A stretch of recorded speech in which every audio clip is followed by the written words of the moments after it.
Let's make some DIY beadlocks for my Jeep. First thing, you gotta get yourself a set of Steelies. It don't matter if they're brand new or 20 years old, but I went on Rough Country and bought a brand new set of 17x9 wheels that will fit the diffs I have for the Jeep that I'm putting on later on down the road, just so I don't have to buy another set later on. But first thing here, you wanna go ahead and grind this edge right here, because that's where your weld's gonna go. You gotta make that bare metal all the way around. So that's the first thing I'm gonna do here. I like to use a Harbor Freight stripping disc, which this one's getting a little worn out, but this thing's perfect for removing paint without removing any steel. After one pass with that stripping disc, we have our metal all prepped and ready to go.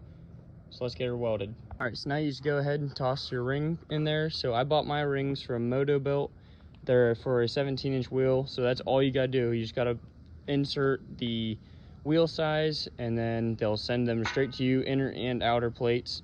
Make sure you center the ring the best you can in the wheel and center the bolt holes to the valve stem hole, because on my first one I ever did, I didn't do that and I ended up having to cut my bolt because it was ramming into the valve stem. But anyway, let's get to welding this thing. Alrighty, now that we got it all welded, I'm gonna run this red Scotch-Brite over it just to knock off any of the loose junk, and then just spray some black spray paint over top of it just to hide the bare metal, and we'll move on. Alrighty, we're all painted. Now it's time for the valve stem, and then we'll throw the tire on.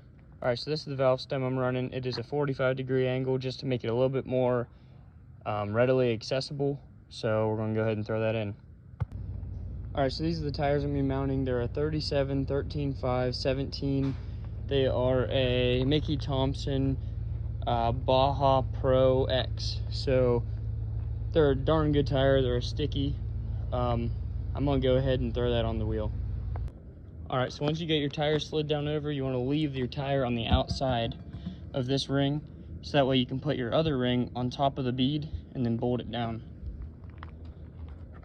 Alrighty, all that's left is to bolt this thing down. It is 36 grade 8 3/8 bolts. They're 2-inch long, and you tighten them down to 25 foot-pounds.